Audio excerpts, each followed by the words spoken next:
जब भी कोई कंपनी अपने आप को लीगली रजिस्टर्ड करना चाहती है, वो अपने आप को या तो एज ए प्रोपराइटरशिप या एज ए पार्टनरशिप फर्म या एज ए प्राइवेट लिमिटेड कराती है, या और भी बड़े लेवल पे कराना चाहती है तो as a public listed company अपने आप को रजिस्टर्ड करती है।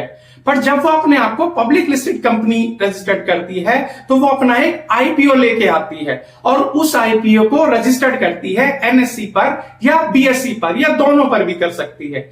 ये जो एनएससी और बीएसई है, ये दोनों भारत की दो बड़ी स्टॉक एक्सचेंज हैं। एनएससी मतलब नेशनल स्टॉक एक्सचेंज और बीएसई मतलब होता है बॉम्बे स्टॉक एक्सचेंज। एनएससी के अंदर क्या होता है, जो 2700 कंपनीज हैं, जबकि बीएसई के अंदर क्या है, लगभग 5500 कंपनीज है।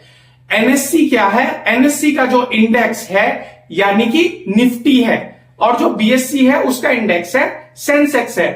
अगर हम किसी एक पर्टिकुलर कंपनी को एनालाइज करना चाहते हैं तो हमें क्या करना पड़ता है, उस पर्टिकुलर कंपनी का नाम किसी ट्रेडिंग ऐप पर डालो और आसानी से उसके फाइनेंशियल्स को एनालाइज कर लो।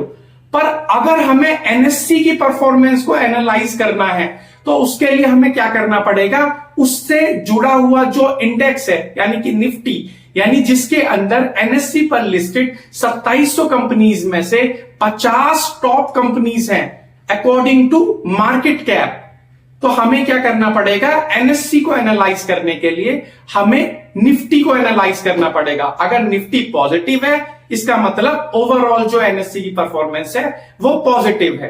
अगर निफ्टी नेगेटिव है तो ओवरऑल जो निफ्टी एनएससी की परफॉर्मेंस है वो नेगेटिव है। ऐसे ही जो बॉम्बे स्टॉक एक्सचेंज है उसका जो इंडेक्स है वो सेंसेक्स है। सेंसेक्स के अंदर क्या है, जो बीएसई पर लिस्टेड टॉप 30 कंपनीज है उससे सेंसेक्स बना हुआ है। अगर हमें बीएसई की परफॉर्मेंस को चेक करना है तो हमें सेंसेक्स की परफॉर्मेंस को चेक करना पड़ेगा। अगर सेंसेक्स पॉजिटिव है तो बीएसई पॉजिटिव है, अगर सेंसेक्स नेगेटिव है तो लगभग बीएसई नेगेटिव है। अगर हमें और भी किसी पर्टिकुलर सेक्टर को अगर हमें एनालाइज करना है, उसकी परफॉर्मेंस को चेक करना है, तो हमें उस पर्टिकुलर सेक्टर से रिलेटेड जो इंडेक्सेस बने हुए हैं उनको हम एनालाइज कर लेते हैं। जैसे अगर हमें फार्मा को चेक करना है तो निफ्टी फार्मा को चेक कर सकते हैं। अगर हमें आईटी को चेक करना है तो निफ्टी आईटी बना हुआ है। अगर हमें बैंक्स को चेक करना है तो उसके लिए बैंक निफ्टी बना हुआ है। और अगर हमें निफ्टी एनएससी पर लिस्टेड 100 कंपनीज को करना है तो निफ्टी 100, अगर 200 कंपनीज को एनालाइज करना है तो निफ्टी 200, अगर 500 को करना है तो निफ्टी 500 बना हुआ है उसके लिए। और इन सारे इंडेक्सेस के बेस पर हम पूरी इकोनॉमी का एक ओवरव्यू ले सकते हैं।